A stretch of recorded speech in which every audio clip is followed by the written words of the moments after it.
ketika api itu menyala. Siapa yang tahan untuk berdiri di hadapan Tuhan? Kita akan mendengar pesan Tuhan tentang revival again atau kebangunan rohani kembali dari para hamba Tuhan di Indonesia. Program ini dapat Anda saksikan melalui channel YouTube Makan Netizen.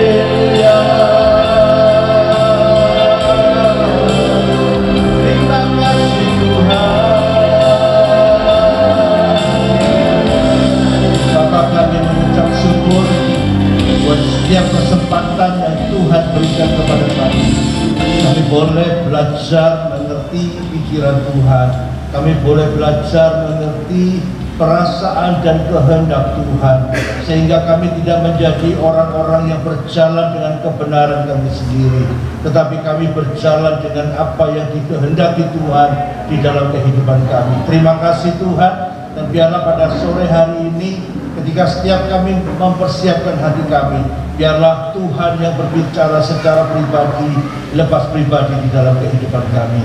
Terima kasih Tuhan, kami siapkan hati dan pikiran kami hanya di dalam nama Tuhan Yesus Kristus. Haleluya. Amin. Shalom. Shalom. Ya, puji nama Tuhan. Saya bicara dengan Pak Musa kira-kira seminggu yang lalu.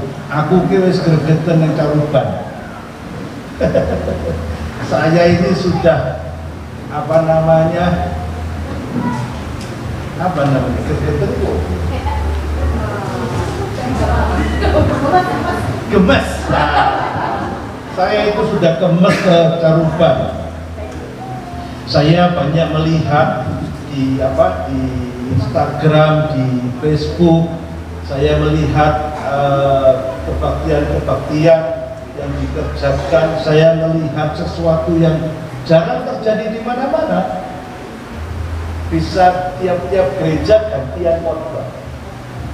Kalau ini tidak pernah terjadi di mana-mana, dan saya yakin cuma terjadi di Caruban. Amin. Amin, saudara. Biarlah orang yang melihat, mereka belajar dari Caruban. Amin. Siapa merasa diberkati dengan kota Caruban? Amin. Ini pekerjaan Tuhan.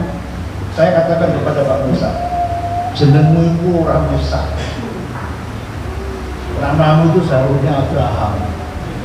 Dia menjadi bapak bagi banyak bangsa. Dia jadi inisiator kegiatan-kegiatan ini. Dan saya percaya beliau ini bisa menjadi berkah untuk kemuliaan nama Tuhan buat Caruban dan sekitarnya. Dan saya percaya itu akan merambah kemana-mana. Nanti bisa keluar ke Nganjuk, bisa keluar ke Madiun, naik ke Magetan, terus sampai kemana-mana. Saya lihat khotbah pendeta G tiap hari, nggak ada loh di mana-mana. Gerejanya macam-macam, tapi mereka membagikan apa yang Tuhan taruh di dalam hati mereka. Amin, saudara.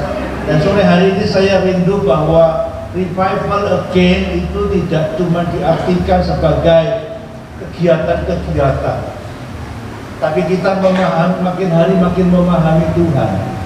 Amin, saudara. Makin hari makin mengerti Tuhan.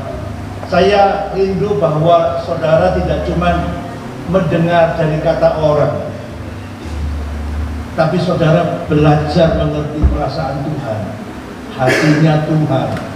Istri saya kemarin ngasih ilustrasi bagus sekali. Dia waktu kami tinggal di Australia, dia sedang beli kopi di McDonald. Boleh ya, itu nama di McDonald. Waktu dia beli kopi, Dia datang lalu ditanya, kamu mau kopi apa? Lalu istri saya jawab, saya mau cappuccino.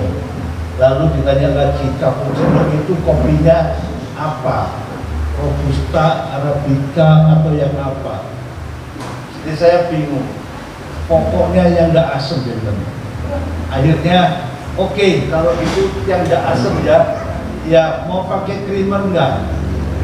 Atau pakai susu? Susunya apa? Susu almond, skim milk, atau apa? Terus begitu sudah selesai, dipikir istri saya sudah selesai. Lalu ditanya, pakai gula nggak? Gulanya brown sugar, gula white sugar, atau gula apa? Ya pikir istri saya ngomong begini, mau pesen kopi mek sak cangkir kok panggil soro.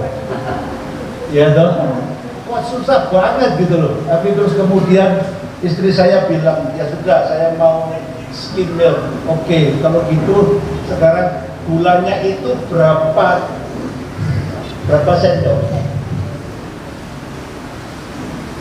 Saya mau jawab tak kalau suka, tapi dia akhirnya ngomong berapa sendok, dan akhirnya kopi itu disajikan kepada istri saya. Istri saya dulu dia bilang begini, tiba-tiba Tuhan itu bicara sama dia. Dia itu menyajikan apa yang aku suka, dan bukan cuma suka, puas. Lalu Tuhan berkata kepada dia gini, kamu kok gak pernah tanya sama aku, puasku itu sampai di mana? Kamu kok merasa bahwa dengan maaf, dengan puji-pujian ini kita sudah anggap bahwa Tuhan itu puas? Belum. Amin saudara, belum puas. Itu sebabnya kalau saudara mau Tuhan itu puas, belajar kepada firman Tuhan. Amin saudara. Di dalam Efesus pasal yang keempat, ayat yang ke mana ada mic lagi? Mic-nya tak kasih Bapak Gembala ini. Efesus pasal 4 ayat yang ke-20. Efesus pasal 4 ayat yang ke-20. Bisa dibantu Pak Musa.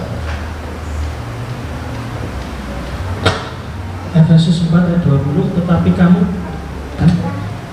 telah belajar mengenal Kristus. Tetapi kamu bukan demikian. Kamu telah belajar mengenal Kristus. Kita nggak bisa meraba-raba dan mengerjakan segala sesuatu seolah-olah Tuhan sudah disukakan dengan pekerjaan kita. Seolah-olah apa yang kita sudah kerjakan itu sudah membuat Tuhan itu puas. Nggak bisa. Seringkali apa yang kita kerjakan itu bukan membuat Tuhan puas, tetapi membuat kita puas. Setuju ya?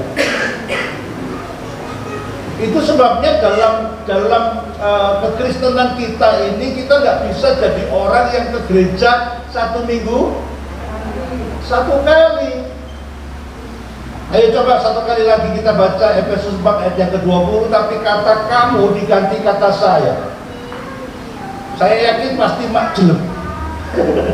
Oke, kita baca sama-sama ya. Sama-sama Pak Musa bantu pemimpin. 1, 2, 3. Tetapi saya demikian, saya telah belajar mengenal Kristus.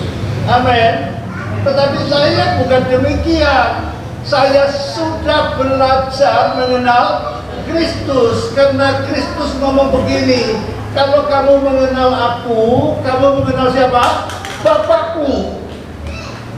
Sebab aku dan Bapa adalah satu. Amin saudara. Kita tidak bisa cuma puas ke gereja 1 kali 1 minggu, pokok aku setor muka, pokok saya sudah memberi persembahan, pokok saya sudah kasih perpuluhan. Nggak bisa. Jangan berpikir dengan begitu saja kita sudah puas.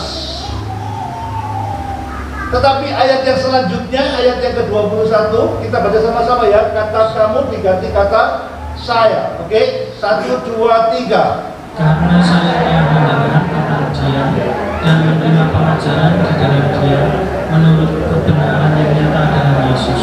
Terus, Yaitu bahwa saya berhubung dengan kehidupan saya yang dahulu harus menanggalkan manusia lama yang menemui kebiasaannya oleh nafsunya saya yang yang disesatkan, supaya saya dibarui di dalam roh dan pikiran saya. amin. Supaya apa? Supaya saya diperbaharui di dalam roh dan kebenaran. Hidup kita ini yang menjadi memuaskan Tuhan kalau kita sudah mengalami perubahan roh dan pikiran di dalam hidup kita. 1 Petrus 1 ayat 18 mengatakan begini, sebab kamu tahu bahwa kamu telah ditebus dari cara hidupmu yang sia-sia. Jadi sebenarnya yang terjadi di dalam kekristenan kita, yang menjadi kepuasan Tuhan di dalam hidup saudara dan saya adalah ketika saudara dan saya mengalami perubahan roh dan pikiran. Kita tidak hidup dalam cara hidup manusia yang lama, yang apa? Yang hanya mementingkan dirinya sendiri, yang hanya mementingkan masalah makan dan minum. Wow, Tuhan itu keren, saudara. Amin, saudara. Saya ingin saudara tidak mencampur adukkan ayat-ayat yang ada di dalam Alkitab, diramesi jadi satu, terus dimasukkan ke dalam pikiran kita. Karena antara perjanjian lama dan perjanjian baru itu nggak bisa digabung. Mau tahu? Coba diperhatikan ya. Kenapa tidak bisa digabung? Saya ajak saudara sedikit saja belajar. Yosua 1 ayat yang ke-8.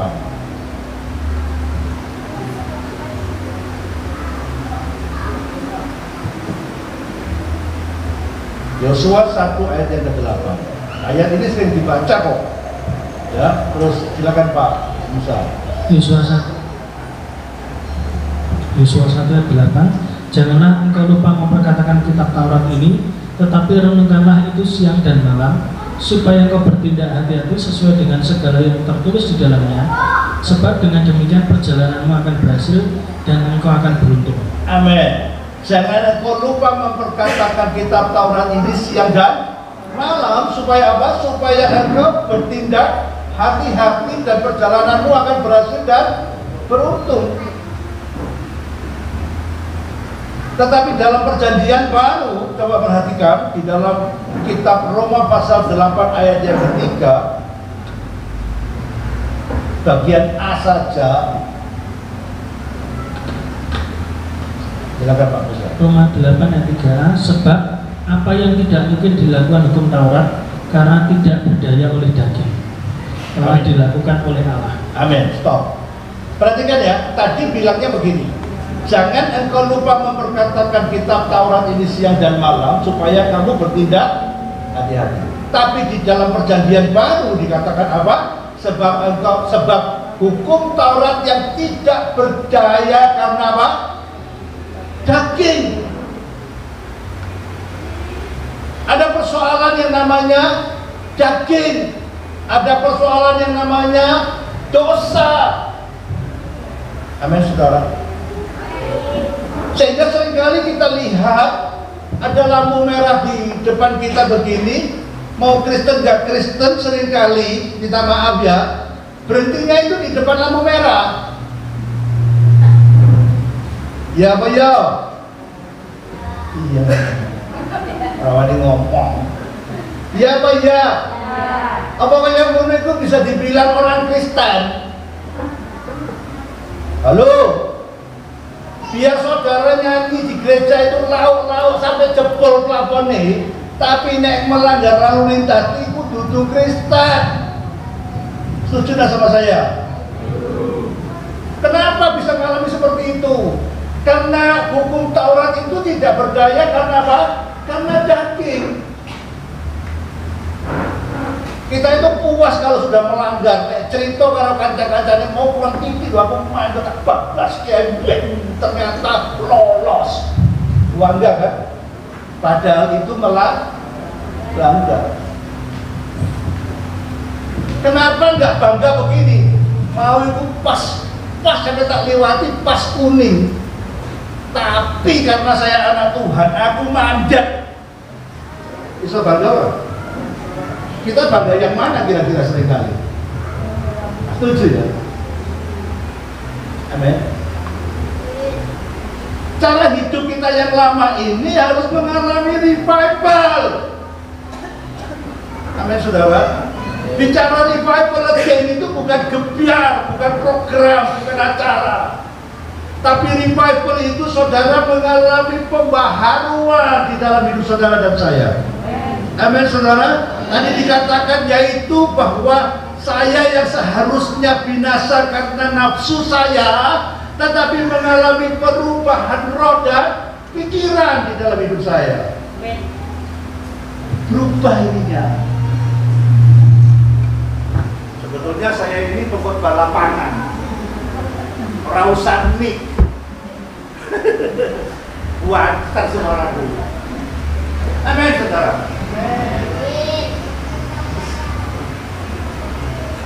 Sebab hukum Taurat yang tidak berdaya karena daging kalah hukum ini. Orang tahu nggak bahwa selingkuh itu berdosa? Tahu nggak tuh? Tahu. Tapi ini ya orang Kristen selingkuh. Kalah sama apa? Tahu, nih ngomong kok dipakai, tetap dipakai karena kalah sama daging. Amin, saudara. Itu sebabnya dalam kekristenan kita ini bukan persoalan makan minum, karena sebetulnya perceraian itu karena dosa. Siapa setuju dengan saya? Hah? Kafir saja. Orang masih setuju dengan aku ya. Siapa yang percaya bahwa perceraian itu karena dosa?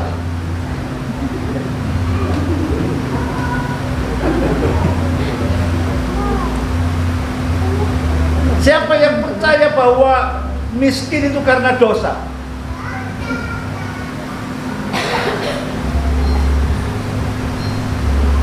Miskin itu selalu dimulai dari serakah.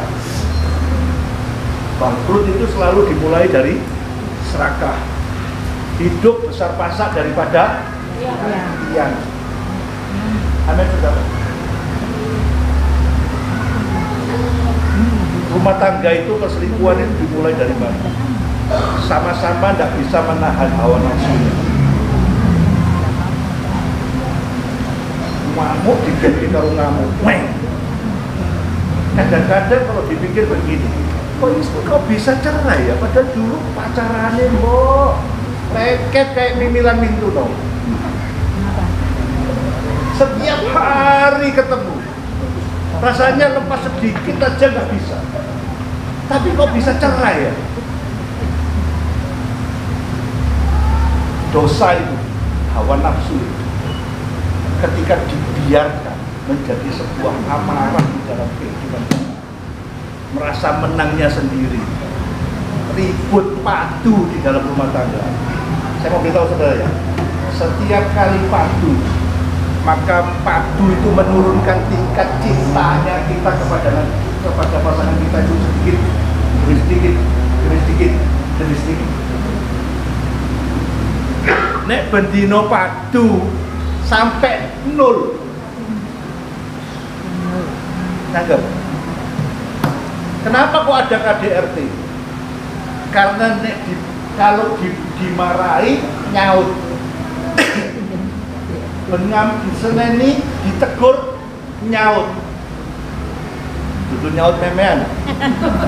Nyaut omongan itu. Lama-lama ketika terus nyaut, main apa? Kan kamu ya.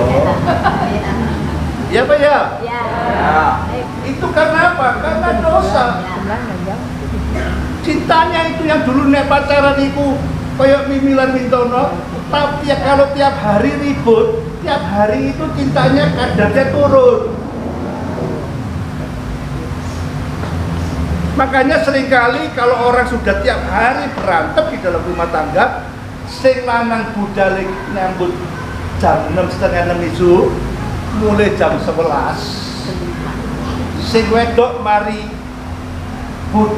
bojone nyambut mlebu nang jeging nangis. Kenapa kok yang pria kok berangkatnya pagi-pagi sebelum jam 6, pulang jam 11 malam? Males padu. Bener orang aku ngomong? Hah? Males padu. Sehingga pada akhirnya apa yang terjadi? Males mulai.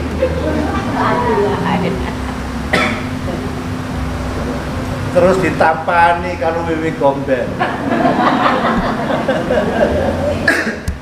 Nah itu awal mula daripada yang namanya perselingkuhan. Nggak ada damai di dalam rumahnya, nggak ada damai sejahtera di dalam rumah tangganya. Persoalan itu tiap hari muncul. Kenapa? Karena kedua-duanya orang iso ngerem. Cangkeme. Ya mulut kausen. Rosok cangkeme gitu. Amin. Ini persoalannya.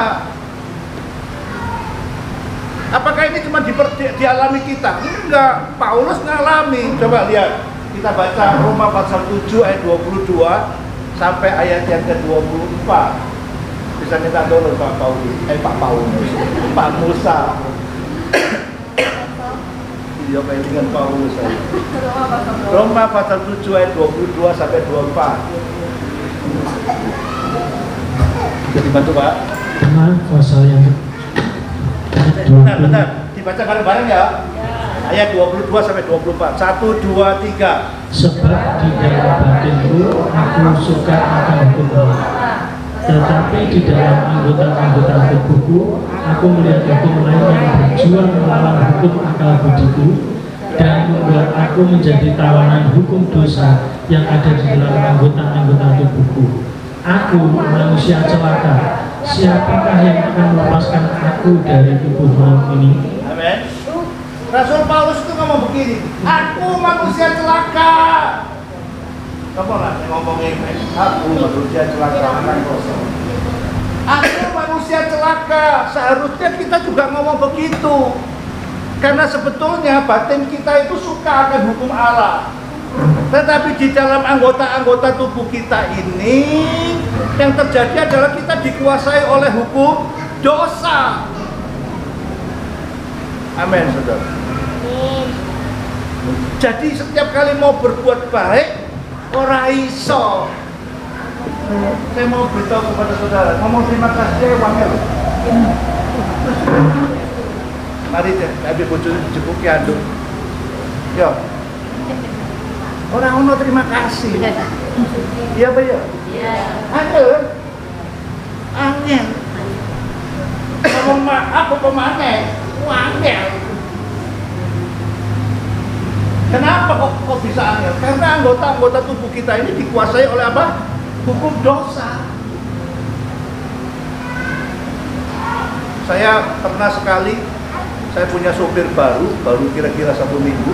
Tapi hari yang pertama ketika saya turun dari mobil, saya bilang sama dia, jadi terima kasih ya, sampai ketemu besok ya. Tiba-tiba berapa matanya. Saya baru sekali ini punya majikan yang bicara terima kasih sama saya. Apa awak dewe kangelan ngomong terima kasih. Rasa bayar.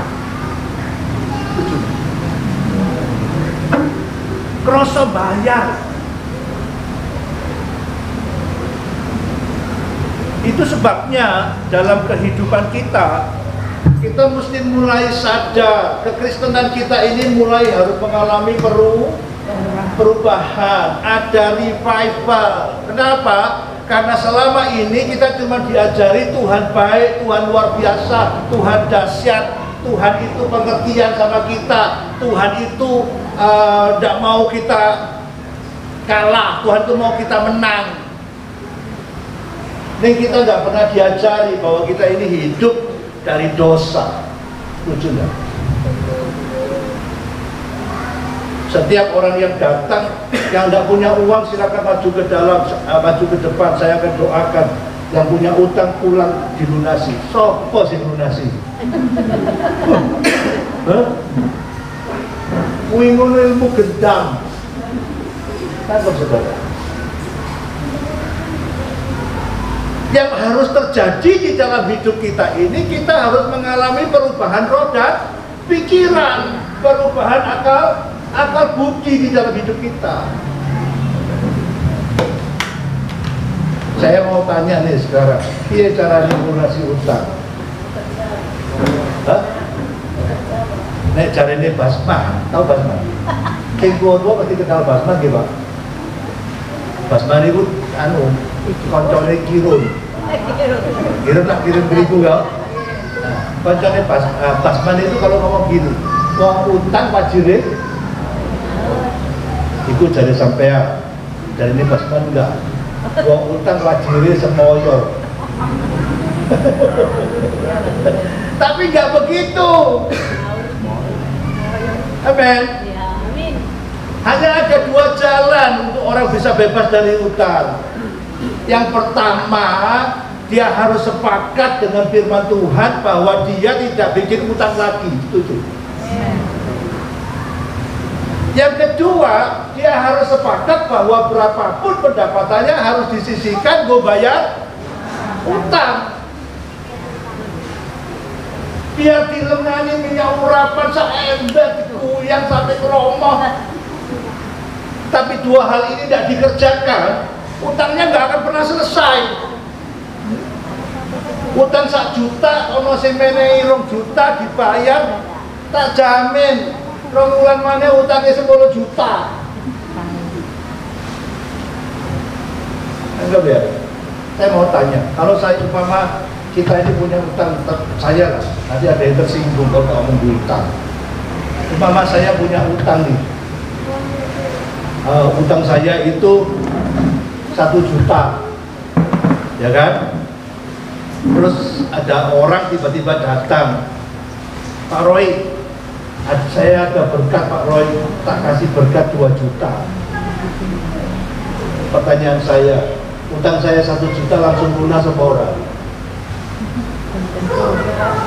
Hah? Lunas? Oh iya, mesti ini lunas.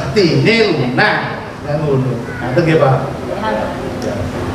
Tapi ketika bawa uang 2 juta, dia berangkat, saya mau bayar utang ini ke tempatnya Pak Musa itu. Di tengah jalan lihat iklannya handphone 975.000. Kira-kira mandek nggak? Mandek, memutar 1 juta kok. Ya toh, kalau dipotong 975 kan masih punya 1.025.000, masih ada sisanya. Begitu turun, tanya Mbak yang 975 mana? Ditunjuk ini 975 Pak. Oh, bisa apa aja nih Mbak? Orangnya bilang bisa sekolah barang kan gitu. Maksudnya di sekolah ke. Lalu dia lihat, oh ini yang 975. Kenapa? Karena cara hidupnya tidak berubah. Pergi ke gereja cuman tujuannya supaya utangnya lunas. Padahal utangnya lunas itu bukan karena pergi ke gereja, tetapi mengalami persekutuan dengan firman Tuhan di dalam kehidupan setiap orang yang percaya kepada Tuhan. Amin. Mengalami persekutuan dengan firman. Hiduplah cukupkan dari apa yang ada padamu. Ini rahasianya. Saudara dan saya mengalami yang namanya revival again. Berapapun uang yang diberikan kepada kita, kalau kita nggak pernah mengalami revival again di dalam hati kita nggak akan pernah mengalami perubahan di dalam hidup kita. Itu sebabnya dalam kehidupan kekristenan kita harus paham dan belajar tentang apa? Tentang kebenaran firman. Kesini ini bukan tujuannya supaya menikmati apa yang disediakan oleh tuan rumah, bukan. Tapi firman Allah yang saya dengar ini memerdekakan saya. Karena ketika manusia jatuh ke dalam dosa, ada satu persoalan yang kita seringkali nggak pernah diajari. Apa persoalannya? Yuk baca Roma 11 ayat 32.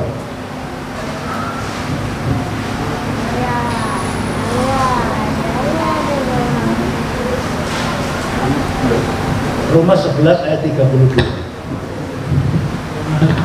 11 ayat 32, sebab Allah telah mengurung semua orang dalam ketidaktaatan supaya ia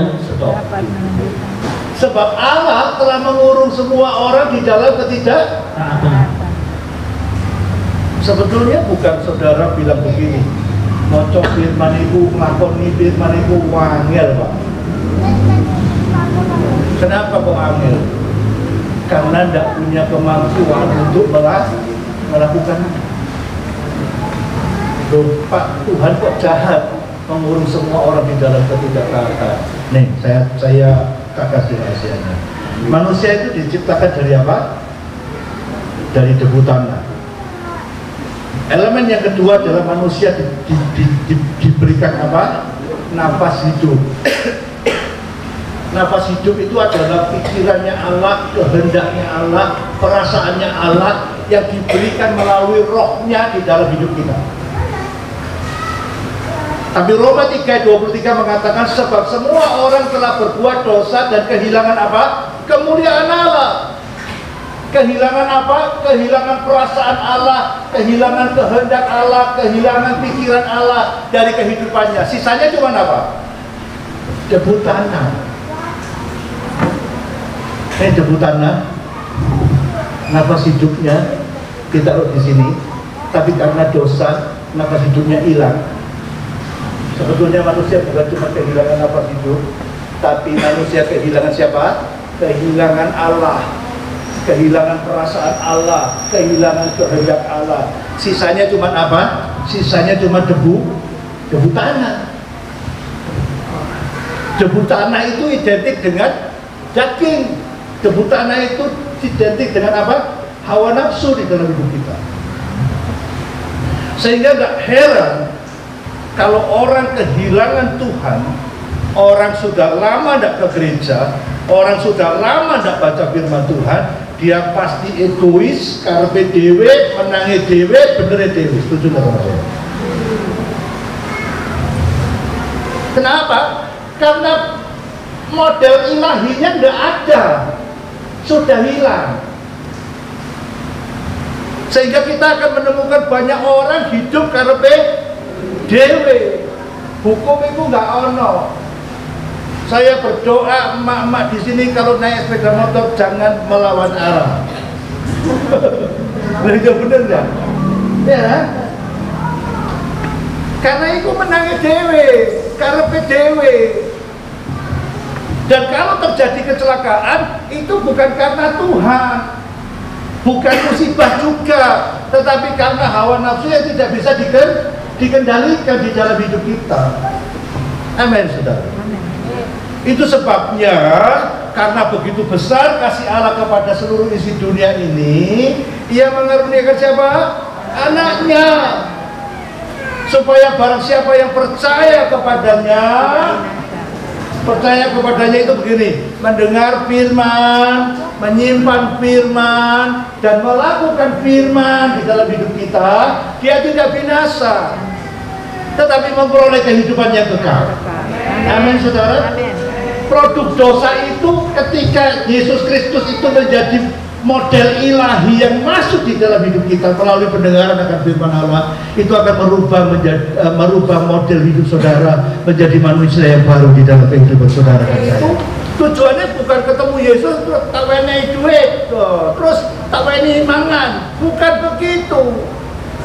Tetapi setiap orang yang bertemu dengan Yesus, mengalami persekutuan dengan Yesus, mereka mengalami perubahan roh dan pikiran, mengalami perubahan cara hidup di dalam hidupnya, menjadi sempurna seperti yang Tuhan mau dalam hidupnya.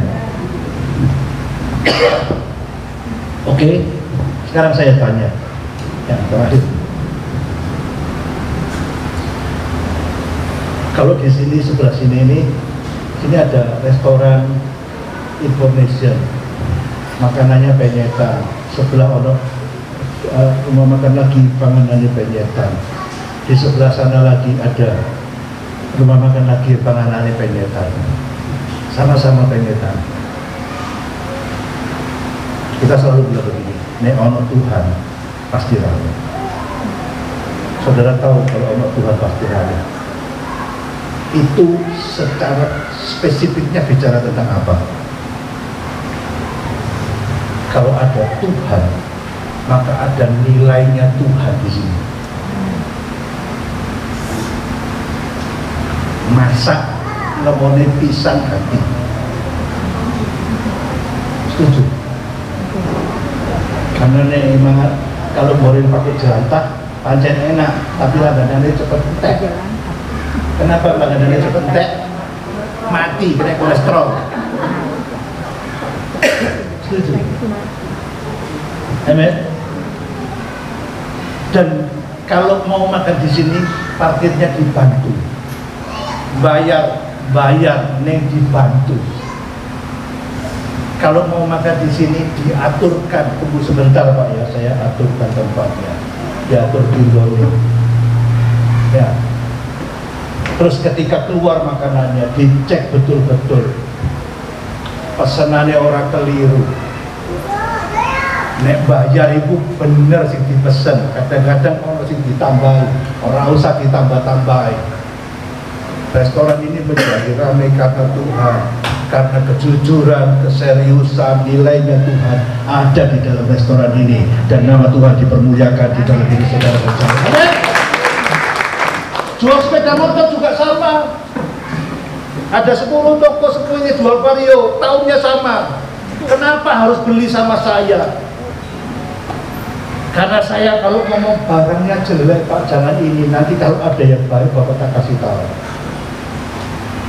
Tapi kalau Bapak mau beli yang jelek, harganya murah Pak, karena perbaikannya ini. Saya tanya, kira-kira pembeli lebih senang ke kita atau ke yang lain? Pertanyaan saya, yang dibeli sepeda motornya atau mulut kita? Halo, mulut kita. Value-nya kita, nilainya itu adalah nilai kerajaan surga yang ada di dalam hidup kita. Sehingga saudara gak usah takut untuk bersaing dengan siapapun. Bangun nilai kebenaran itu melalui gereja saudara, melalui persekutuan saudara, melalui firman Allah yang saudara terima. Saya percaya saudara pasti akan hidup dalam damai sejahtera Allah yang luar biasa. Amin. Revival pasti terjadi di Caruban. Kenapa? Karena value-nya Allah itu nyata di dalam kehidupan saudara dan saya. Saya pernah ngomong sama pembantu saya. Dia bilang begini, saya itu cuma bisa bersihin rumah. Oh iya, terus kenapa kau bisa bersihin rumah? Ya saya nggak punya apa-apa Pak, bisanya cuma bersihin rumah. Lalu ketika saya lihat dia membersihkan rumah saya, ada satu yang hebat. Kamar mandi saya itu kayak baru. Saya bilang sama dia, kalau kamu selalu bersihin rumah kayak baru, nggak pernah ngomel, nggak pernah nyocot, nggak pernah kudu dijemput, nggak pernah, pokoknya kamu datang bersihkan rumah, kamar mandinya kayak baru. Bisa nggak diudah ke Jakarta cuma bersihin kamar mandi? Bisa nggak? Bisa. Value-nya itu bukan di kepintaran kita, tapi di hatinya kita. Amin. Jadi jangan pernah berkecil hati. Aku itu bisa nyopir Pak, tapi kalau nyopirnya itu nilainya bagus, Nyopir bajai kalau nyopir Alphard beda bayarannya, itu tidak. Nek bayarannya foto, cok gelem nyopir Alphard. Karena nilainya pasti lebih tinggi. Amin, saudara. Itu sebabnya bangun nilai kita yang sudah diberikan oleh Allah melalui kasih karunia-Nya di dalam Yesus Kristus itu menjadi sebuah prioritas di dalam hidup saudara dan saya. Sehingga Matius 6 ayat 33 katakan apa? Carilah dahulu kerajaan Allah serta kebenarannya, maka segalanya akan ditambahkan kepadamu. Amin, saudara. Amin. Tepuk tangan buat Tuhan kita yang luar biasa. Dia luar biasa, dia dahsyat, dia mengasihi saudara. Itu sebabnya malam hari ini saya nggak usah panjang-panjang, kita begitu sendiri.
Katakan dengan sungguh-sungguh, bahkan seluruh penyakitku tak bisa membalas kesetiaanmu, sungguh mulia dan berharga, sungguh besar pengorbananmu bagimu, terlalu dalam untuk dimengerti, sungguh besar, sungguh indah yang kau pikirkan tentangmu, tak terselami bagiku. Yang mau meresponi firman, saya mau serius sama Tuhan. Mulai hari ini saya tidak akan melanggar lalu lintas. Saya mau serius dengan Tuhan. Saudara taruh kedua tangan saudara di dada saudara. Ini persoalan yang kecil, ini persoalan yang remeh sebetulnya, tapi ini berdampak besar dalam hidup saudara. Sekali kita bisa melanggar yang satu, kita bisa melanggar yang lain, kita bisa melanggar yang lainnya. Tapi malam hari ini, sore hari ini, saya rindu saudara mengalami kebangunan rohani. Saudara mengalami kebangunan rohani lagi, bahwa hidup yang sudah dirancangkan Tuhan malam hari ini terjadi kembali dalam hidup saudara. Menjadi orang-orang yang mampu merepresentasikan Tuhan. Tuhan itu nyata dalam perbuatan saudara. Tuhan itu nyata dalam perkataan saudara. Tuhan itu nyata dalam pikiran saudara. Sehingga pada akhirnya hidup saudara pun mengalami Tuhan. Hidup saudara pun dimerdekakan. Karena firman Allah katakan kebenaran itu memerdekakan saudara. Setiap saudara dimerdekakan di dalam nama Tuhan Yesus Kristus. Bapak, kau melihat setiap tangan-tangan yang mereka letakkan di dada mereka. Mereka meresponi perkataan-Mu Tuhan. Mereka meresponi firman-Mu sore hari ini Tuhan. Dan biarlah sore hari ini Tuhan, mereka pulang dengan hidup yang baru. Mereka pulang dengan kebangunan rohani yang baru. Mereka pulang dengan cara hidup yang baru. Mereka pulang dengan cara berpikir yang baru Tuhan. Terima kasih Tuhan, terima kasih. Kami percaya bahwa di dalam Tuhan, Tuhan mampu menolong saudara. Tuhan mampu memampukan saudara untuk taat kepada Tuhan. Roh Kudus menolong saudara. Roh Kudus yang akan menolong saudara mengerjakan satu persatu yang tadinya saudara tidak mampu. Hari ini saudara dimampukan oleh Roh Kudus. Terima kasih Tuhan, terima kasih. Kami mengucap syukur buat apa yang Tuhan sudah buat di dalam kehidupan kami sore hari ini. Dan biarlah apa yang kami dengar dimeteraikan di dalam hidup kami, dimeteraikan dalam hati kami, dan menjadikan rema di dalam hidup kami. Dan nama Tuhan dipermuliakan. Terima kasih Tuhan, Kau memberkati hamba-Mu Tuhan yang sudah Kau pakai di tempat ini Tuhan, dalam usahanya Tuhan, untuk mengerjakan pekerjaan-pekerjaan Tuhan. Kami percaya dari tempat ini akan keluar murid-murid Tuhan. Dari tempat ini akan keluar orang-orang yang tunduk kepada Tuhan. Akan keluar dari tempat ini orang-orang yang mengerjakan firman, dan nama Tuhan dipermuliakan di dalam kehidupan mereka. Terima kasih Tuhan, terima kasih. Berkati semua jemaat-Mu ini Tuhan. Kami percaya Kau memberkati pekerjaan mereka, memberkati kesehatan mereka, bahkan dimanapun mereka berada, Tuhan menyertai mereka. Terima kasih Tuhan. Kami serahkan semua ini, jemaat Tuhan ini hanya di dalam nama Tuhan Yesus Kristus. Saudara yang percaya sudah diberkati Tuhan, katakan amin.